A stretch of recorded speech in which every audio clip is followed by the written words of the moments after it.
Orang pinter sama orang bejo itu hebat orang. Saya ini orang pinter, maka tahu kalau ini itu akhir tahun, bukan awal tahun. Tapi saya ada orang bejo, pinter saya terekspos, sehingga orang tetap saja bilang ini peringatan awal apa? Tahun. Jadi menang orang bejo. Gitu. Ini akhir tahun apa awal tahun? Hari ini? Akhir tahun. Berarti ini peringatan apa? Akhir tahun. Hanya orang bejo yang kesalahannya tidak dikoreksi. Jadi ini alhamdulillah. Jadi ya tapi ini kesalahan yang tidak maksiat. Insya Allah dimaafkan Allah Subhanahu Wa Taala ini karena kesalahan itu ada dua. Ada kesalahan yang maksiat, ada kesalahan yang tidak maksiat. Saya punya komitmen terhadap agama ini. Baik tadi yang dikatakan Pak Rektor. Ada unsur ulama, ada unsur habaib, ada unsur pengusaha, ada unsur birokrat. Di antara kenangan-kenangan saya dari Syekhina guru kita bersama Kiai Haji Maimun Zubair, beliau itu sering dawuh, sering ngendikan, dan itu saya sampaikan juga ketika 7 hari wafatnya Agus Robah, cucu Mbah Maimun, putra Agus Robah. Di antara yang beliau katakan itu adalah sok hak agama itu sing gawe pegawai negeri. Itu berkali-kali beliau ngendikan gitu ya, saya agak bantah. Nah, kalau santri bah, santri karuan mesti gawa agama, tapi sebenarnya sing gawe pegawai negeri. Setelah saya jadi kiai dan penelitian, saya itu berkali-kali didatangi dokter, tentara, juga polisi. Mereka sering bilang gini, Gus saya ini dokter negeri.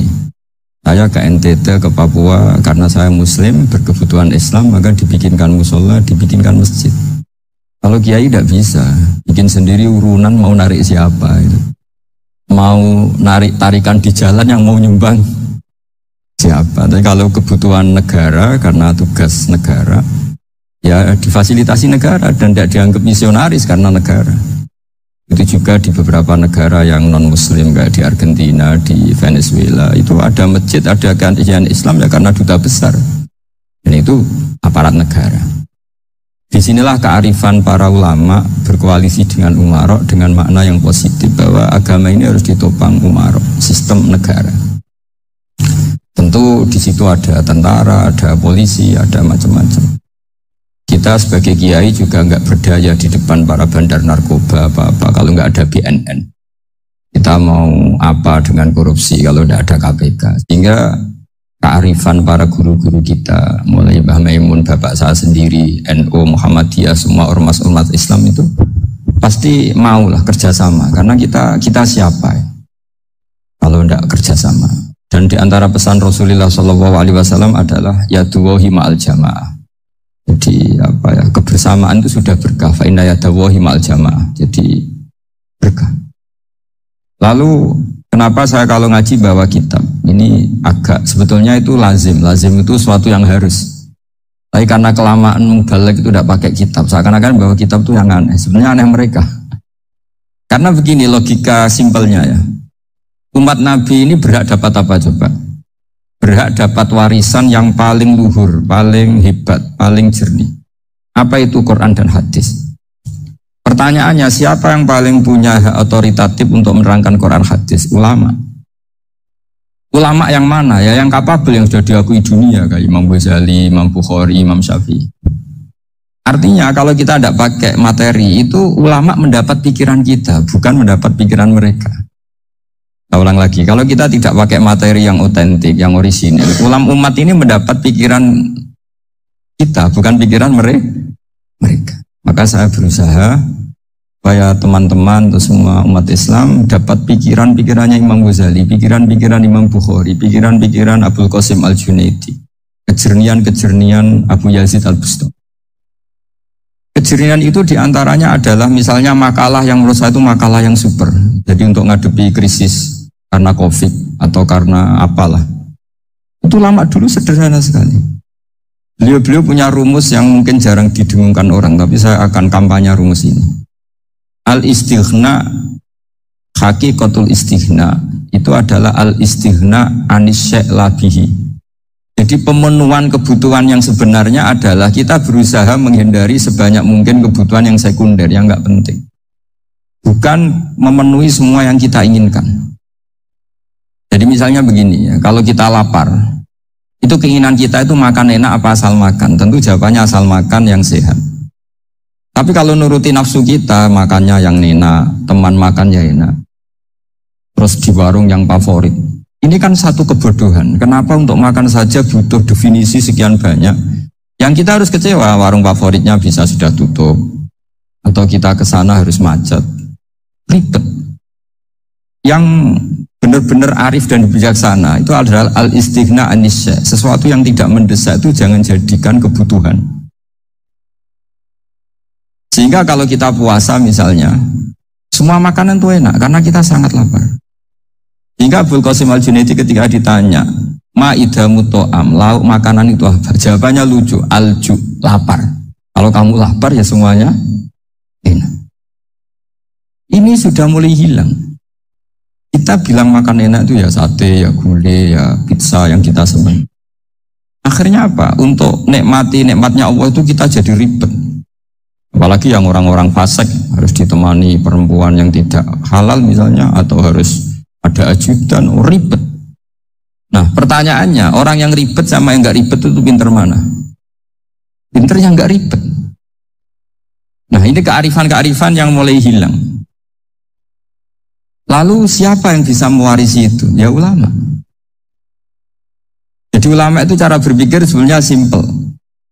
Makanya mereka sering kalau tahajud itu, di antara makalah Sayyidina Ali paling terkenal dan yang menjadikan beliau punya derajat yang luar biasa itu adalah kafani izzan antakuna li robban wa kafani fakhron an akuna laka abdan. Ya Allah, saya ini sudah begitu mulia, begitu terhormat dan sangat-sangat terhormat karena yang menjadi Tuhan itu Engkau. Jadi rumus pertama itu karena menjadi Tuhan itu Engkau. Hanya Tuhan yang abadi, Tuhan yang pertama, Tuhan yang al-awwal. Coba ya Allah, kalau saya ini punya Tuhan Fir'aun, punya Tuhan mati jadi tontonan lagi, itu kerennya di mana coba? Andai kan kita punya Tuhan Fir'aun, atau punya Tuhan yang asal usulnya manusia, apapun hebatnya manusia itu, kita punya Tuhan manusia itu. Tuhan yang lapar, yang kalau nggak makan mungkin pingsan, mungkin bisa kena COVID, nanti Tuhannya diisolasi. Kayak apa?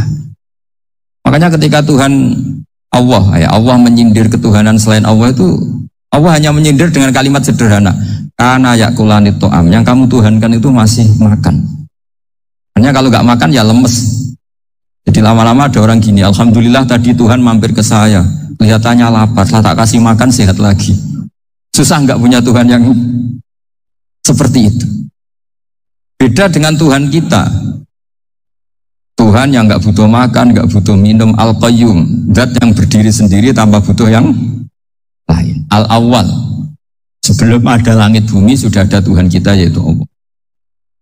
Bandingkan dengan Tuhan-Tuhan yang dipertuhan yang lain, yang adanya setelah bumi, misalnya Fir'aun dan sebagainya. Hingga Sayyidina Ali pertama jadi kebanggaan apa? Kafani izzan antakuna li robban. Saya ini keren betul, karena punya Tuhan yaitu Engkau. Tuhan yang lahul asma'ul husna, Tuhan yang semuanya punya kebaikan, punya keabadian, punya keagungan. Terus wa kafani fakhron an akuna laka abdan, dan saya bangga sekali karena saya menjadi hambamu. Kalau saya jadi hambanya Pak Rektor ribet kan, sudah tak hormati ternyata nanti tidak rektor, ya kan ribet kan. Terus pokoknya ribet, jadi budaknya manusia itu ribet.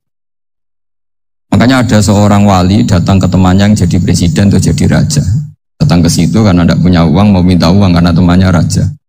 Setelah sampai sana ternyata temannya ini karena orang soleh pas berdoa, ya Allah saya minta ini, minta ini, minta ini.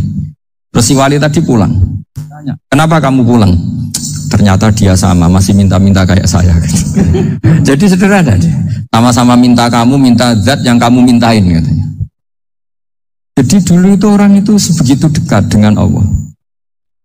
Sehingga si raja ini terus ketemu wali tadi tanya, kenapa kamu menyepelekan saya padahal sekarang saya raja? Ditanya sama wali tadi, karena temannya. Kalau kamu di padang pasir tidak bisa minum dan harus minum 1 gelas, dengan ongkos kamu harus mengasihkan semua kerajaan kamu demi minuman itu. Pilih mana, minuman apa tetap jadi raja? Ya saya milih bisa minum. Saya tidak raja tetap hidup, tapi kalau nggak minum mati.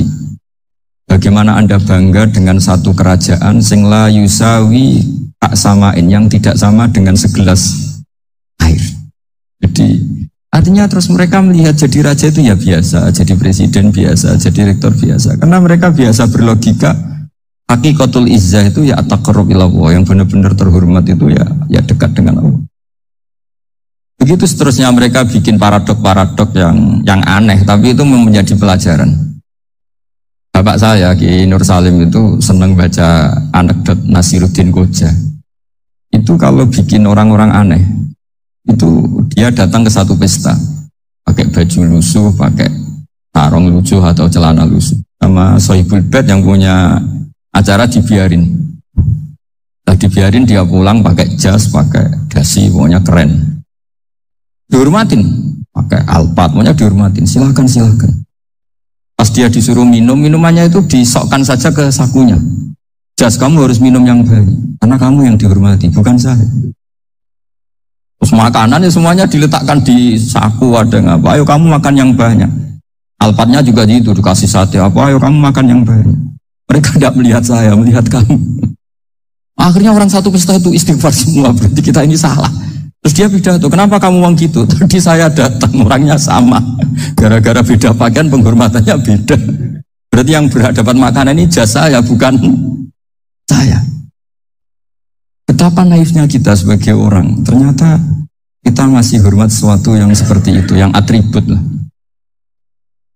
Jadi orang-orang sufi itu orang yang bisa menertawakan dunia. Akhirnya ya, pertama dia dianggap orang gila, masa jas dikasih makan, dikasih minum. Tapi secara fikih dia benar, haram dia makan. Karena pas dia datang dibiarin, setelah pakai jas dikasih makan. Berarti hakikat yang dapat rezeki siapa? Jasnya apa orangnya?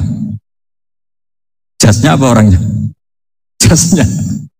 Jadi itu orang-orang sufi, kearifan orang-orang dulu itu bisa ngelola hal-hal yang keseharian menjadi luar biasa. Ada seorang wali melihat istrinya makan satu piring, anaknya makan satu piring. Ditanya, kalian kenyang? Wah, kenyang sekali. Melihat anaknya minum kopi satu cingkir, seneng. Kalian seneng sekali. Wah, kalau seneng dengan hal-hal yang murah bisa, ngapain harus seneng dengan hal-hal yang mewah? Bodoh sekali saya. Sehingga terus mereka bisa qanaah. Qanaah itu ya hidup itu simpel, sederhana. Jadi tentu saya tidak akan ngomong yang muluk-muluk, selain itu tidak bidang saya juga. Gak apa ya. Nah, ini butuh obat di kondisi COVID seperti ini. Butuh kesederhanaan, butuh apa ya. Istighna tadi, kita harus istighna billah an ghairillah. Jadi sudah cukup bahwa Allah ini segalanya. Sehingga tadi saya dengarin himnenya Unisula, yang paling saya kagum adalah dimulai dengan kalimat-kalimat thayyibah. Di antara tugas suci Nabi Ibrahim dan semua nabi adalah wa ja'alaha kalimatam baqiyatan fi aqibi. Nabi Ibrahim itu nabi yang diberi gelar Allah. Dia adalah nabi yang menjadikan kalimat tauhid itu kalimat yang abadi.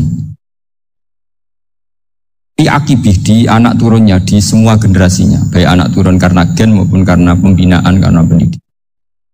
Ini penting sekali saya utarakan karena apa? Satu kehidupan itu sebenarnya digerakkan oleh kata-kata, oleh mutu kalau orang bahasa modern. Hingga banyak ulama mengatakan al-ibarat kutun li'ailatil mustami'in, bahwa redaksi atau moto atau pegangan hidup itu penggerak kehidupan. Jika sebetulnya manusia itu digerakkan oleh kalimah-kalimah itu, oleh moto-moto itu, oleh prinsip-prinsip hidup itu. Misalnya orang Palestina itu tiap hari ke pasar gitu. Mereka ke laut gitu. Ditanya, kenapa tidak takut tembak Israel? Jawabannya lucu. Kena tembak ya mati, nggak makan ya mati. Nggak kerja ya mati, ya sudah sama-sama mati ya mendingan aktivitas normal. Tapi saya tidak menyarankan itu untuk melawan konflik. Ini cerita saja. Kamu jangan provokator, karena ini wilayah sensitif. Jadi banyak orang yang poligami, kalau ditanya alasannya gitu, istri satu ya cerewet, dua ya cerewet, mendingan 4. Ya banyak ya gitu.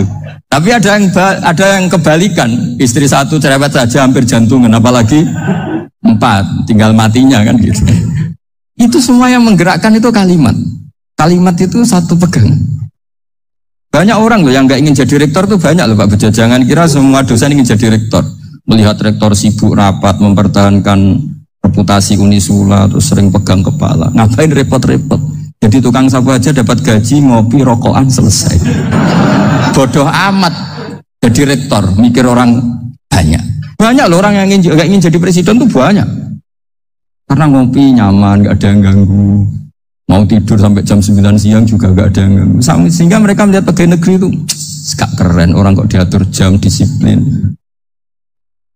Itu memang cara Allah membagi rahmat. Mau kamu apakan coba? Cara syukurnya dia seperti itu. Bapak saya dulu tuh sering ngajarin saya, diajak jalan-jalan pagi-pagi. Lihat orang ngopi, makan uduk, itu bapak seneng. Enak jadi wong apa mikir. Ngene esuk-esuk nyemak bocah kesel kabeh kono enak ngopi rokokan. Bapak kadang iri sama orang awam itu iri.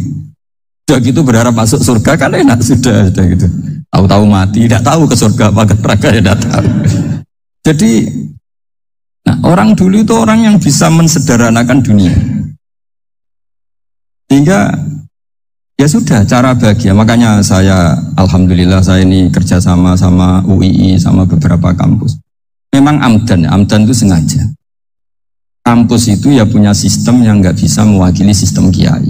Kiai juga punya sistem yang nggak terwakili oleh kampus juga sebaliknya saling melengkapi. Saya sering ketemu rektor UII, rektor kampus-kampus Islam.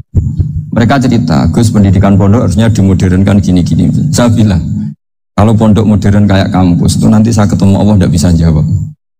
Kenapa Gus? Saya beri contoh gini.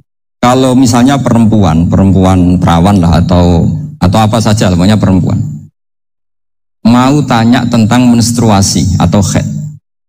Kalau semuanya sistem kampus, dia harus kuliah dulu. Registrasi dulu, kuliah dulu, bayar dulu. Dan dapat jawabannya nunggu mata kuliah pas itu. Bandingkan kalau sistem pondok, saya tuh sering ke pasar sama anak saya dicegat sama ibu-ibu. Terus anak saya ngalami gini-gini, keluar darah terus menerus, nggak 6 hari tapi 1 bulan penuh. Itu hukumnya apa Gus? Nanti saya mau sowan ke jenengan. Nggak usah sowan di sini aja. Ya sudah, sebelum mengeluarkan darah yang rutin seperti itu biasanya haidnya berapa hari? 6 hari ya sudah ikut yang 6 hari, yang lainnya istighatsah. Ngoten tok Gus, ya udah ya. Begitu terus di masalah udhiyah. Ya coba kalau semuanya pakai sistem kampus, daftar dulu, bayar dulu. Jadi ini nggak ada jawabannya, nunggu mata kuliah itu. Baru dapat jawaban, itu biasa nggak sholat bertahun-tahun karena belum ada jawaban tentang itu. Ya itu kalau misalnya orang mati, tahunya cara memulasara jenazah itu nunggu kuliah dulu, pas mata pelajaran itu dulu, baru menangani orang mati. Berarti orang mati itu tergeledak semua. Tapi kalau kiai kan enggak. Di sini orang mati terbakar, kalau dimandiin malah badannya copot-copot, itu gimana hukumnya? Ini ada orang mati Gus Kendat, ini disolati apa enggak? Ada orang mati oplosan juga, solati enggak? Saya sering ditanya gitu. Gak usah registrasi Pak Rektor, gak usah registrasi, gak usah daftar, gak usah seminar. Makanya kalau orang kampus wani kiai itu yuk kalah tenan gitu, karena ini yang on time.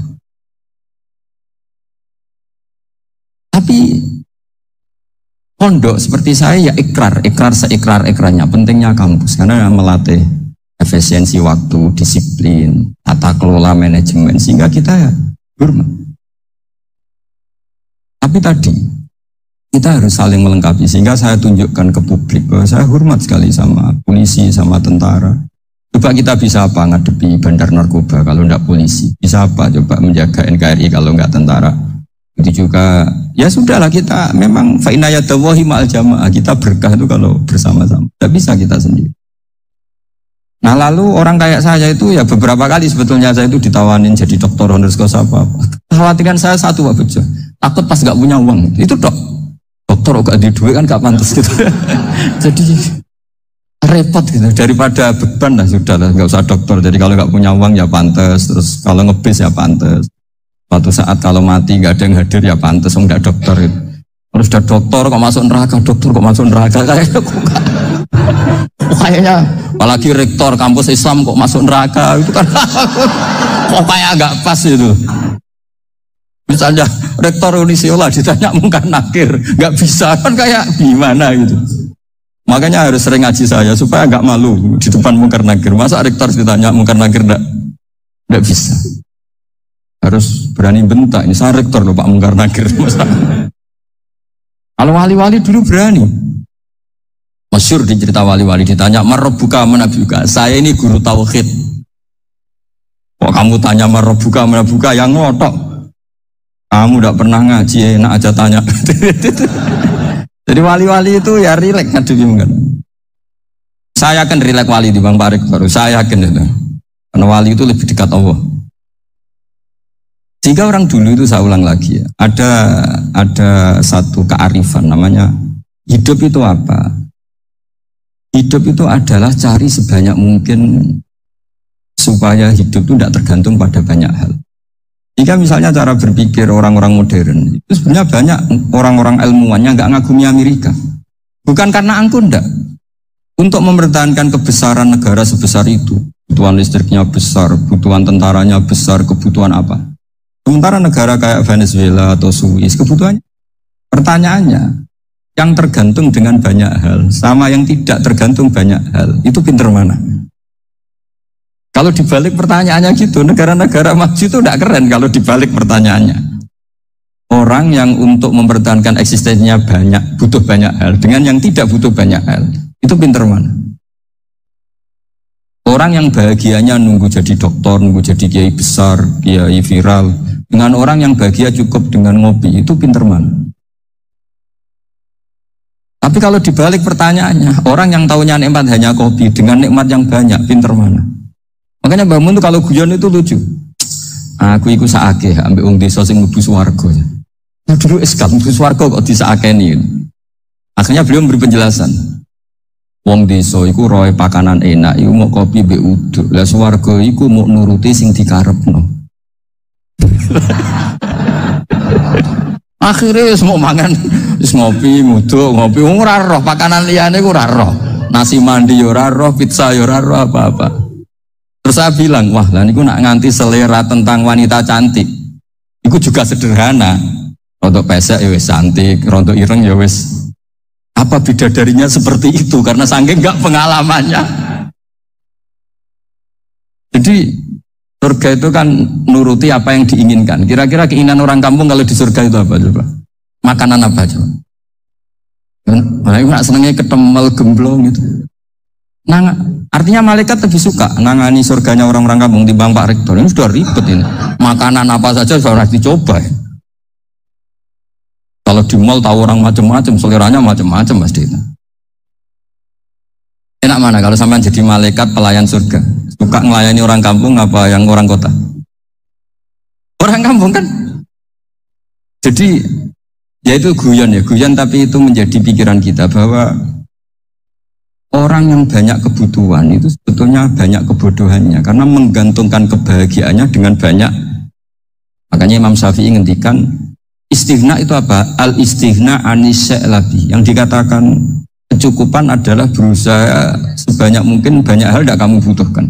Bukan memenuhi semua kebutuhan kamu karena nafsu kamu ini tidak ada batasnya gitu. Kalau kamu penuhin nggak akan selesai. Itu ada perempuan yang kurang cantik itu minta doa saya, Gus doain suami saya kaya, terus tak guyonin, terus gak minta.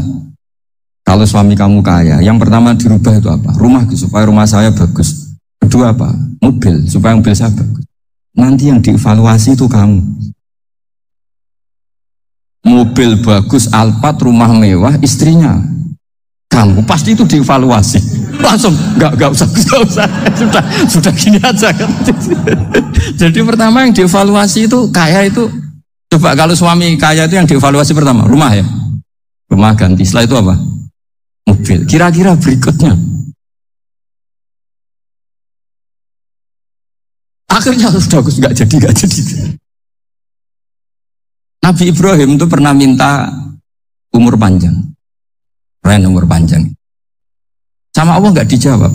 Datang orang tua gitu bertamu ke Nabi Ibrahim, terus disuguhi dikasih kurma. Apa itu? Kok kurma apa? Anggur yang sudah matang sekali. Ya. Dimakan, setelah dimakan meler keluar lagi, dimakan lagi meler lagi. Terus Nabi Ibrahim masuk lagi ke kamar. Ya Allah, doanya tak cancel. Nanti kalau saya tua kayak itu. Jadi Allah itu gak jawab langsung tapi ngirimkan itu. Hanya ya Allah gak jadi. Nanti takut itu. Saya pernah ngalami jadi kiai tadi, ada ibu-ibu ya kurang, ya gak pati cantik lah. Suaminya tuh miskin sekali. Minta doa saya supaya kaya, bareng tak kasih pertimbangan itu udah gak usah, gak jadi. Jadi itu kearifan. Tapi kearifan ini harus kita tanamkan. Saya nggak bisa membayangkan Indonesia yang besar ini, andai kan tidak ada qanaah, nerimo ing pantum. Coba sekarang ada Covid.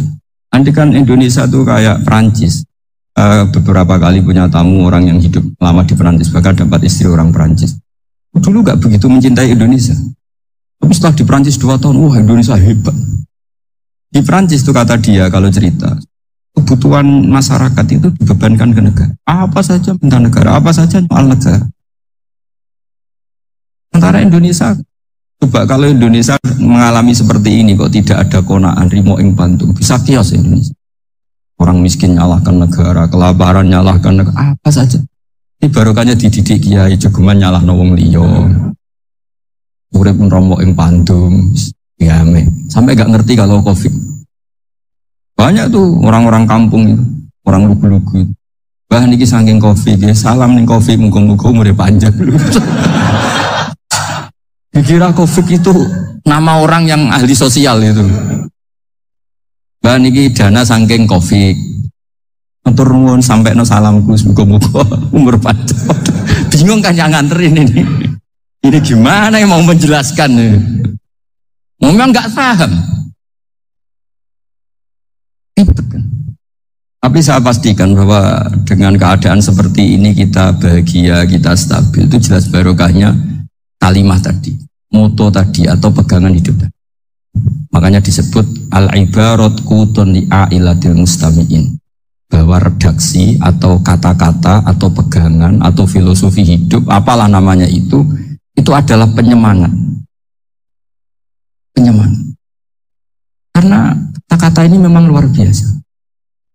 Ketika sahabat perang demi kebenaran, zaman itu ya pasti benar karena yang dibela Nabi. Dulu itu kan enak zaman Nabi, yang dibela mesti benarnya, musuhnya mesti salahnya. Jika dulu itu memang harus tegas. Kalau sekarang mau tegas gimana? Yang kamu bela tidak mesti benar, musuhnya tidak mesti salah. Ribet kan kalau misalnya saya tukaran sama Pak Rektor, kamu mau bela mana kan bingung.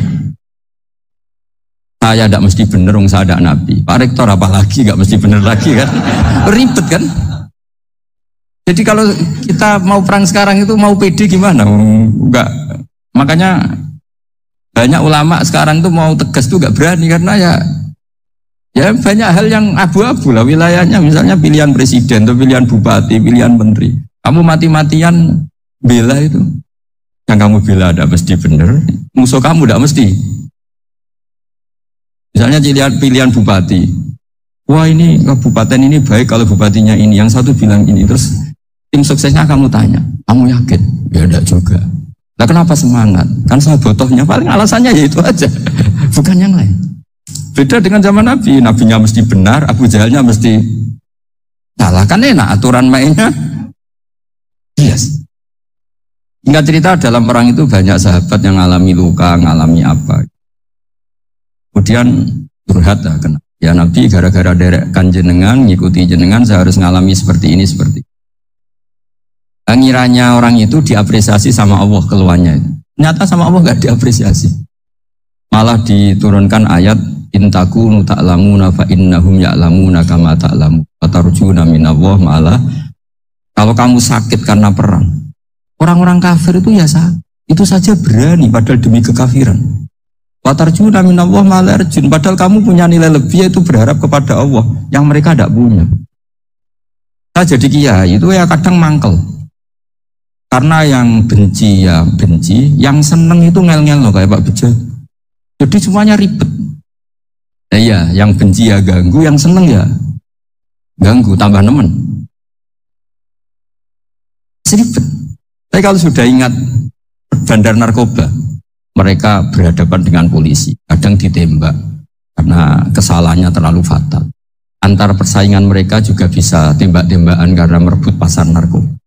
Itu saja mereka berani. Kok kita yang jadi kiai kadang dicium tangannya, dihormati gak berani, hanya takut apa ya, musibah-musibah kecil lah, atau problem-problem kecil. Nah iya, kalau kita bandingannya gitu. Kalau kamu mau tahajud kedinginan, itu masih nanti dihisab Allah itu gitu. Maling ayam itu keluar malam-malam, hanya dapat ayam. Itu gak takut dingin. Ya gak takut digebuki masa. Kamu mau tahajud aja takut dingin. Makanya nanti hisabnya orang soleh itu nanti dijajarkan orang dolim. Terus diperbandingkan. Wah itu habis kamu oleh itu. Jadi misalnya Unisula mau rapat, tapi ini malam, kalau malam dingin nanti sama masuk angin. Wah anak-anak pang di perapatan aja berani kamu. Kalau sudah perbandingannya gitu tuh ribet kita nanti. Makanya itu kalimat itu moto atau filosofi hidup. Jika diulang lagi nasihat itu, iyam saskum korhun fakodu masal koma korhum mislu. Kalau kamu kena luka, orang-orang yang nggak benar juga akan kena luka. Itu aja berani demi ketidakbenaran. Masa kamu demi kebenaran enggak berani?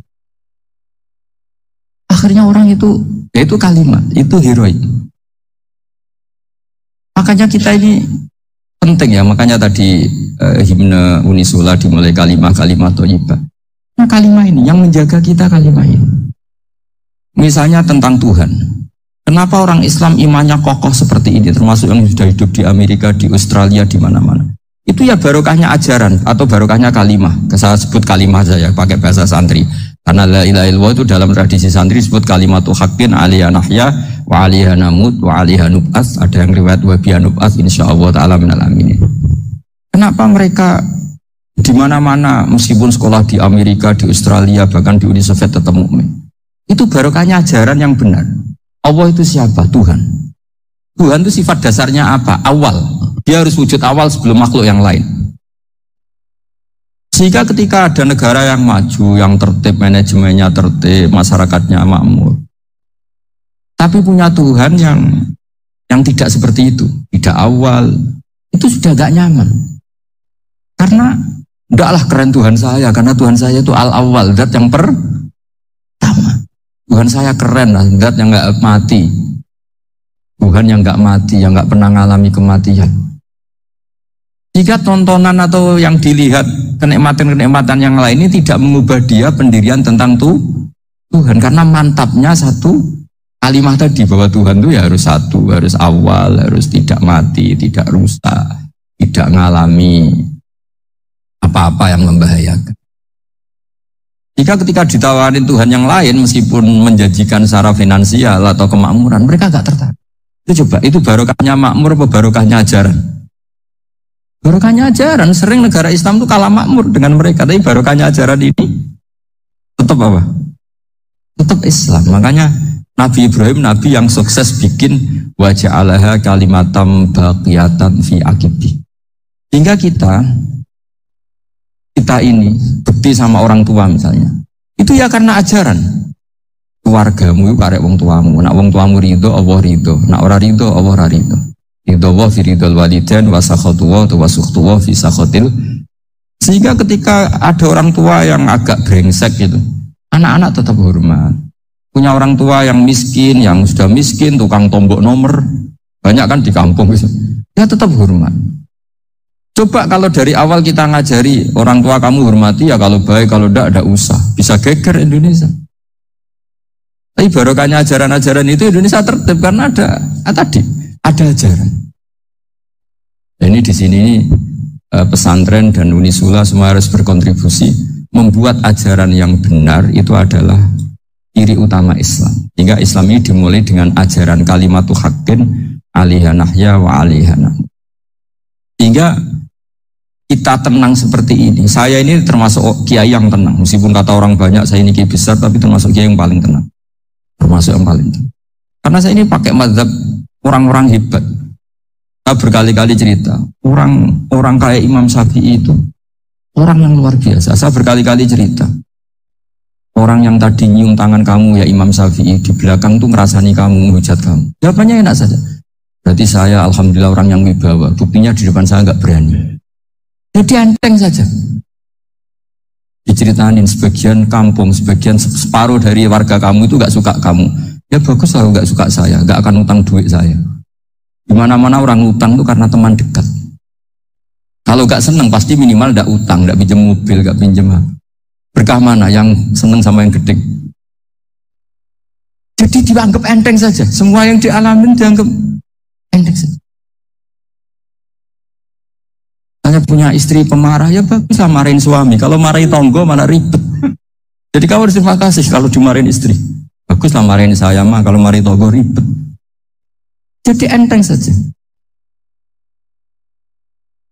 Tapi kita sekarang tuh karena nafsu ya, sehingga menghadapi hidup ini ribet.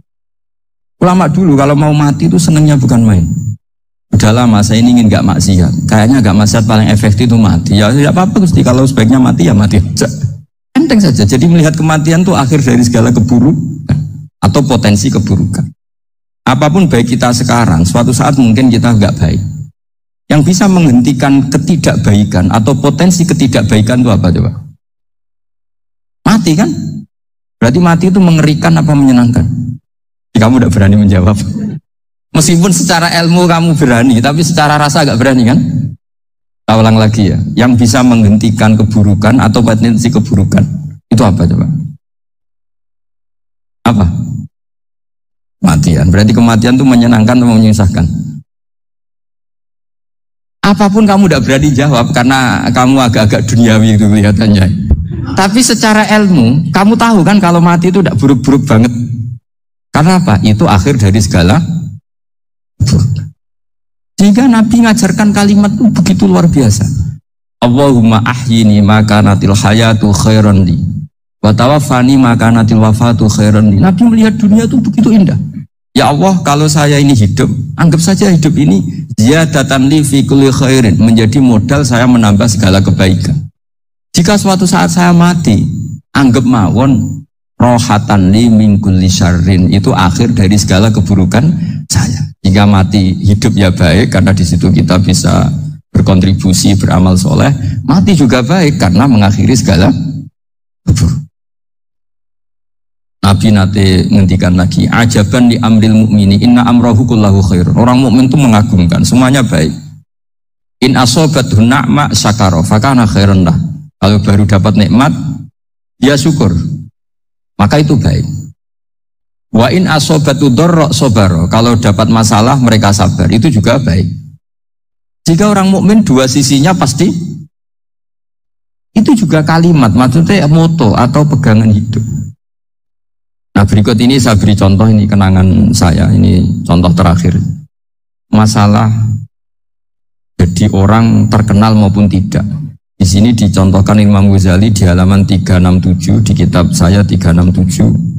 Jusnya 3 di kitab Ihya Ulumuddin. Di sini beliau cerita betapa untuk menjaga ikhlas sebaiknya orang itu tidak terkenal, tidak syuhroh, tidak terkenal.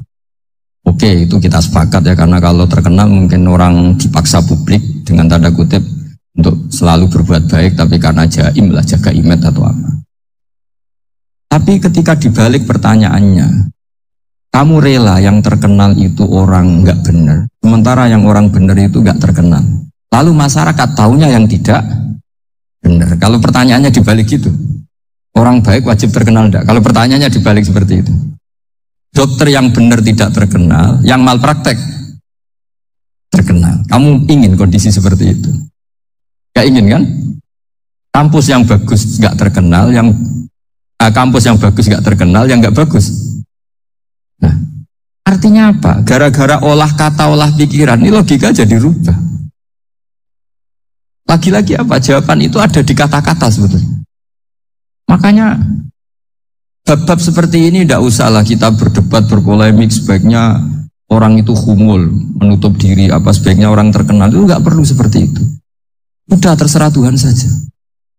Makanya saya mulai dulu ngaji sampai sekarang itu ya tidak punya punya ikon tertentu atau punya website tertentu, enggak. Sudah terserah pangeran sudah. Saya juga tidak sok suci materialistik atau enggak, ya enggak mikir saya. Bukan apa-apa ya, karena saya ini kiai, jadi biasa urusannya sama Allah, tidak sama makhluk. Jadi pusing kalau sama sarah-sarahnya makhluk itu pusing. Meskipun rektor kalau nasihati saya pasti tidak saya terima, itu tetap makhluk, itu sudah ada ngefek kalau saya itu sudah ada itu. Bukan karena saya sombong, ya memang makhluk betul gitu, bukan mak nasibnya bejo aja, tapi makhluk tetap makhluk. Saya beri contoh ya. Ini makalah yang ditulis Imam Ghazali. Ya, I'lam aslahaka wa anna aslal jah wa intisar sayyid atau sayyidi wal istihar bahwa mazmumid balil mahmudu al-khumulu illa man saharahu wa ta'ala linasri dini min ghairi takallufi talabi syuhrati minhu. Jadi kalau kamu ingin ibadah kamu selamat ya kamu jangan terkenal. Tapi resikonya adalah kalau kebaikan itu tidak terkenal, maka enggak dikenali. Kalau enggak dikenali berarti masyarakat hanya punya percontohan yang tidak baik, karena yang baik tidak terkenal. Jadi itulah ulama-ulama dulu. Jadi apa-apa itu dibanding-bandingkan. Kemudian nanti kelihatan, jawabannya itu kelihatan. Jadi ulama dulu itu biasa ngarang misalnya afatun nikah, isi negatifnya nikah. Harus ngurmat istri, terus macam-macam. Kalau terlantar itu ya dosa.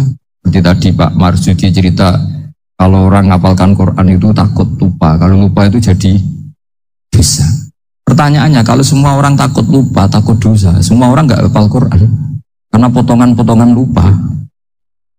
Cara berpikir tidak seperti itu. Kalau berpikir ya namanya hafalan ya inginnya hafal, kan nggak ingin lupa. Dan nanti kalau takdirnya lupa karena hal-hal yang dimaklumi oleh syariat itu enggak yang termasuk dosa. Yang dosa itu lupa ta'iri udhrin syar'iyyin, lupa yang tidak ada sebab yang apa? Syar'i. Tapi lupa bawaan EQ-nya enggak bagus. Lupa bawaan sering dibentak. Itu enggak masalah karena bawaannya orang tertekan itu ya lupa. Coba kamu hafal Quran. Terus punya kredit jatuh tempo. Pas hari itu aku yakin enggak cerdas sudah. Itu bawaannya orang tertekan itu pasti lupa. Ya saya terus ada makalah rahasia. Bingung nggak kira-kira? Bingung nggak? Ya misalnya amal rahasia selalu lebih baik. Terus ada pertanyaan, Nabi ngendikan kamu sholat yang benar. Caranya gimana Nabi? Ya itu rahasia. Terus gimana coba? Tapi Nabi ngendikan apa? Shollu kama ra'aitumuni usolli. Ya sudah kamu sholat, niru saya sholat. Berarti Nabi sholatnya diperlihatkan apa disembunyikan? Diperlihatkan. Jadi begitu juga saya berkali-kali bilang, orang tahu kalau itu bidan ya berdasar tulisan itu bidan. Tahu kalau itu dokter gigi ya itu dokter gigi. Jangan sampai gara-gara tidak ada tulisan mau beli alat bangunan di dokter gigi. Mau periksa gigi di toko bangunan. Negara apa? Enggak ada maklumat. Sini ulama-ulama selalu memaklumatkan dirinya. Masuk Imam Ghazali ketika ngarang kitab dinamai Ihya Ulumuddin, bahwa kitab ini bisa menghidupkan ilmu-ilmu agama yang mulai hilang. Begitu seterusnya. Jadi ini ngaji ya. Jadi orang itu harus ngerti. Jadi jangan nuruti emosi sendiri atau logika sendiri. Bahwa saya suka umul, ya monggo, agama Islam menyediakan sarana itu. Uzlah itu ya punya sisi kebaikannya sendiri. Tapi syuhrah terkenal asal tidak nuruti nafsu juga punya sisi kebaikannya sendiri. Setidaknya umat ini punya satu master kebaikan yang mudah diakses. Tapi tadi saya ulang lagi, jangan karena hadzun nafsi, jangan karena kepentingan pribadi. Makanya di sini disebutkan wa yadullu ala dzalika ala syuhrah annallaha ta'ala amarul anbiya bi izharil amal lil iktida. Allah selalu memerintahkan para nabi kalau ngamal kebaikan ya harus dimunculkan supaya bisa Yaitu tadi kita tidak bisa bayangkan kan kalau misalnya Nabi menyuruh kamu harus sholat yang benar, kemudian sholatnya Nabi sembunyi. Lalu ditanya, Nabi saya niru siapa? Wah itu rahasia, kamu nggak boleh lihat sholat saya takut tidak ikhlas. Ribet kan? Jika jamaah itu statusnya tetap harus. Nah bedanya harus ini ulama berpendapat harus yang apa? Fardu kifayah. Tapi fardu itu maknanya harus. Tapi bukan berarti kalau nggak jamaah sholatnya nggak sah, nggak. Tetap tapi statusnya jamaah tetap apa? Nah barokahnya harus ini orang yang baru sholatnya langsung benar karena ada yang diikutin. Coba kalau mantan dukun baru sholat terus sholat sendiri, itu mesti mirip mantra itu. Karena dia tidak ada master percontohannya.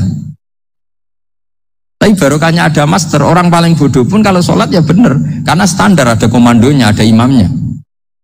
Jika Imam Ahmad malah berpikir keras, syarat sahnya sholat itu harus jamaah. Kalau pikirannya Imam keras sekali beliau. Jika kalau orang sholat sendiri kok ada orang lain yang maunya berjamaah harus bayar, orang itu harus bayar demi sahnya sholat. Itu madzhabnya Imam Ahmad. Tapi kalau madzhab Syafi'i hanya mengatakan itu fardu kifayah, yang kalau satu komunitas nggak mau melakukan semuanya apa? Bisa. Ya jadi ini sebelum sesi ringan tanya jawab, hanya 2 saja tanyanya, nggak boleh banyak-banyak, nanti nggak pulang-pulang saya. Jadi tak baca lagi biar dapat berkah Imam Ghazali. Wa qala qaumun asirru afdalu minal alaniyati. Kata sebagian ulama, al-alaniyah itu afdal minas sirri. Diperbandingkan baik yang mana amal dipertontonkan sama ndak. Kata Imam Ghazali, kalau orang itu bisa jaga tidak riya, maka sebaiknya dipertontonkan karena kebaikan harus yang muncul, bukan yang tidak baik yang muncul. Makanya ketika Unisula memaklumatkan diri sebagai ingin jadi generasi khairah ummah, itu kalau diterjemah itu kan wow, khairah ummah, umat terbaik. Itu kan kayak agak angkuh. Tapi nggak apa-apa, itu nggak apa-apa. Masa kita kampanye Unisula siap degradasi moral, kan ya lucu kan. Masa jualan gitu kan ya lucu. Ya sudah, kita memang ingin mengkhidmati ummah, berbakti dengan umat, membantu supaya jadi generasi khairan apa? Tidak apa-apa, dimaklumatkan supaya dengan itu umat punya sarana. Oh kalau ingin jadi khairan ummah, kuliah di sini. Jangan lalu enggak itu. Ya sama kita dokter, maklumatkan saja dokter gigi, dokter kandungan, dokter bedah. Sehingga orang kalau mau bedah ya jangan ke dokter kandungan. Jadi barokahnya maklumat ya. Jadi saya mohon sekali ini, saya sendiri sebetulnya orang yang nggak siap terkenal sebenarnya, tapi ya sudah terserah Allah saja. Kalau itu cara Allah menyebar kebaikan, ya monggo. Pokoknya kita tawakal saja sama Allah Subhanahu wa Ta'ala. Saya kira demikian. Assalamualaikum warahmatullahi wabarakatuh.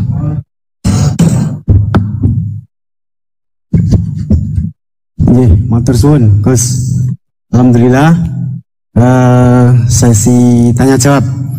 Gus, 2 ini ada dari Yogi Banjarmasin, 1 tipe dengan Ahmad Banyuwangi, 1 tipe dengan Rizka Pekanbaru. Yang dari Banjarmasin itu, Gus mohon izin ngaji lewat jarak jauh, baik melalui YouTube ataupun lewat medsos. Namun sanadnya bagaimana Gus? Sebab masa kini belum bisa ketemu langsung. Terus Rizka Pekanbaru ini trik mendidik akidah anak sejak dini pripun. Terus Ahmad Banyuwangi ini bagaimana kaum milenial, karena setipe Gus, generasi X Z yang lahir tahun 2000-an, bagaimana membuat menarik belajar tasawuf bagi generasi anak-anak. Namun niku. Tapi setunggal tipe nih tasawuf. Bagaimana belajar tasawuf untuk generasi-generasi yang cik nom-nom nih. Terus 1 itu tipe dengan mendidik anak. Kemudian yang nomor 2 mohon izin ngaji jarak jauh. Sanadnya pripun karena belum bisa ketemu. Begini ya, saya mungkin yang kesekian kali ya punya tamu dari Kalimantan, dari Sulawesi. Memang kalau sebagian mereka pernah mondok itu tersiksa karena ngaji saya hanya lewat virtual atau lewat medsos. Kebaikan itu pasti sudah benar. Jadi dengan ketemu langsung maupun enggak itu secara sanad itu sudah cukup. Cuma ada beberapa kebenaran yang butuh jelimet, butuh tahqiq, itu yang harus ketemu langsung. Tapi kalau yang kebenaran-kebenaran umum itu tidak perlu, karena kebenaran itu bahasa lainnya itu al-ma'ruf, sesuatu yang mudah dikenali oleh akal, oleh nurani, oleh komunitas, oleh sistem sosial. Sementara mungkar itu sesuatu yang aneh. Andai kan tidak ada agama pun, orang akan bilang selingkuh itu mungkar. Andai kan tidak ada agama pun, sesuatu milik siapa harus jelas. Jika diaturlah ini istrinya ini istrinya ini barangnya ini. Yang paling berhak make apa ya yang punya kan? Makanya nikah itu disebut ma'ruf. Yang boleh make ya yang punya. Misalnya yang boleh make mobil itu ya yang punya atau yang dapat izin. Itu disebut ma'ruf. Lalu yang nggak punya kok make, itu namanya mungkar. Ya aneh, nggak punya kok make tanpa izin. Jika kebaikan-kebaikan seperti ini nggak butuh sanad karena semua orang pasti kenal. Makanya disebut kebaikan itu al-ma'ruf. Kemungkaran disebut mungkar. Jadi ma'ruf maknanya arafahul aklu, akal ini mudah menerima. Mungkar maknanya angkarohul aklu, akal ini menjadi aneh.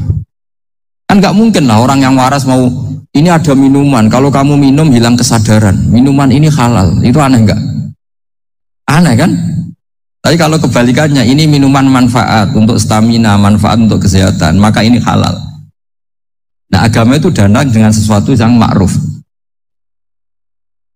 dan menolak sesuatu yang mungkar. Nah, kebaikan-kebaikan seperti ini itu Pak Rektor nggak perlu sanad karena itu sudah lazim, sudah keniscayaan. Lalu ada kebenaran yang butuh detail. Misalnya begini, wali nikah itu siapa? Wali nikah itu adalah bapaknya dan mbahnya misalnya. Nah, kalimat dan mbahnya ini salah kalau dalam fikih Islam. Karena mbah dalam bahasa Jawa itu bisa mbah dari ibu. Sementara dalam otoritas Islam nggak memberikan hak ke mbah dari ibu. Seperti ini nggak boleh. Terus misalnya orang Kalimantan nikahkan putrinya dinikahkan oleh mbah dari ibunya hanya karena berdasar fatwa, oh kemarin Gus Bah atau Kiai siapa dawuh wali itu kalau nggak bapak ya mbah, wong ini mbahnya. Nah itu butuh detail. Yang dimaksud mbah di bab wali adalah abul ab, bapaknya bapak, bukan sekedar mbah. Nah hal-hal seperti itu mohon sekali untuk tidak kesusu atau tidak tergesa ngambil kesimpulan karena itu butuh fikih yang apa?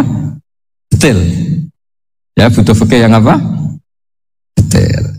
Padahal istilahnya sama, wali itu bapak dan mbah. Sehingga dalam kitab-kitab matan misalnya kalau ada Pak Hakul Aulia bitazwid abun summa jadun itu pasti sama sarah dikritik. Al aula ayyakula abul ab, seharusnya jangan dikatakan mbah karena kalau mbah memasukkan dari ibu. Yang benar adalah abun fa abul ab, bapaknya bapak. Nah, jadi kira-kira gitu Pak Irto. Nanti anjenengan yang menjelaskan ini.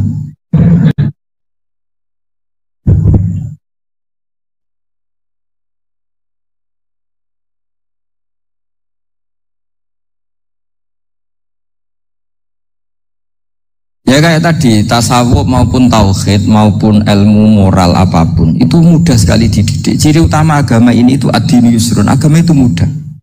Mudah itu artinya ya nurani nerima ya gampang, akal ya gampang, komunitas ya nerima gampang. Kayak tadi penjelasan saya tentang Tuhan. Ada orang miskin dari Indonesia, misalnya kuliah di Amerika. Dia mulai kecil tahu yang seharusnya jadi Tuhan itu siapa. Ya yang menciptakan langit bumi, sebaiknya yang jadi Tuhan itu siapa? Ya yang wujudnya paling awal. Kemudian dikasih alternatif Tuhan yang wujudnya ada tanggalnya. Keren gak misalnya? Kan terus gak keren. Oh, Tuhan sama buminya kok dulu buminya, kayaknya kok enggak lah kayak gitu. Artinya barokahnya logika yang sehat ini kan, ya setahu saya hampir jarang kan yang murtad masalah tauhid gitu. Kalau moral banyak yang agak nakal, tapi secara tauhid jarang yang murtad karena tanaman logika tauhid itu mantap di Indonesia. Mulai kecil kan diajarin wujud, qidam, baqa, mukhalafatul lihawadisi, qiyamuhu fi nafsi. Sama, moral juga gitu. Dong jogeman misoi wong, kena dibisoi sakit enggak? Jangan pernah mencubit orang, dicubit itu sakit. Jadi orang diberi rasa. Gak enak loh disakitin orang, dijotosin orang, ya sudah jangan jotosin orang, gak enak. Sehingga ya, kalau kamu ingin sopan ya disopani harus sopan, kalau ingin dihormati harus menghormati orang lain. Sehingga itu tertanam. Makanya bangsa kita termasuk yang terbaik akhlaknya. Kalau musim haji itu dipuji-puji sama sekian negara karena tantangan lah kita nginjek orang sholat, melangkai orang ruko, orang sujud. Kalau orang lain mungkin kan seenaknya. Iya. Karena mulai kecil itu dilatih tidak boleh melangkahi orang, tidak boleh. Jadi akhlak itu ya diajarkan mulai kecil plus logikanya. Logika itu ya apa saja lah, yang penting menjadi anak kecil itu paham. Dan itu mudah, saya ulang lagi mudah karena agama ini ad-dinu yusrun, agama ini mudah, jadi mudah dipaham. Gak bisa kamu katakan misalnya tasawuf. Tasawuf itu ya gampang kayak tadi seperti Bapak kalau ngendikan. Makanan yang membuat enak itu karena menunya yang mewah kamu cocok atau karena kamu lapar. Lama-lama orang kan berpikir ya setiap puasa itu kok tempe enak, tahu enak, tapi kalau sudah buka, sudah kenyang, apa saja semuanya menjadi tidak enak. Padahal kualitas menunya masih enak, tapi gara-gara kenyang menjadi enak. Berarti penyebab enak itu lapar apa menu? Lapar. Jadi apa ya, kearifan ini loh yang menjadikan luar biasa. Makanya tadi ada kalimat yang benar, wa ja'alaha kalimatam baqiyatan fi aqibi. Jadi Ibrahim adalah nabi yang sukses menanamkan filosofi kebenaran ke anak cucu. Dah, yang terakhir, dah.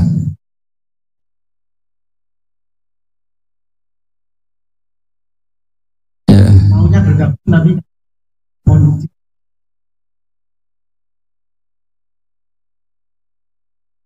oh, ya bagus lah kalau itu. Kalau di kitab-kitab yang saya baca, ingat mati itu tidak selalu baik, juga tidak selalu buruk. Malah kalau menurut Sayyid Abdul Al-Haddad, khusus yang para pelajar yang mencari ilmu itu nggak baik ibadahnya ingat mati. Karena dia harus dinamis, harus mobil. Kalau ingat mati kan terus lemes.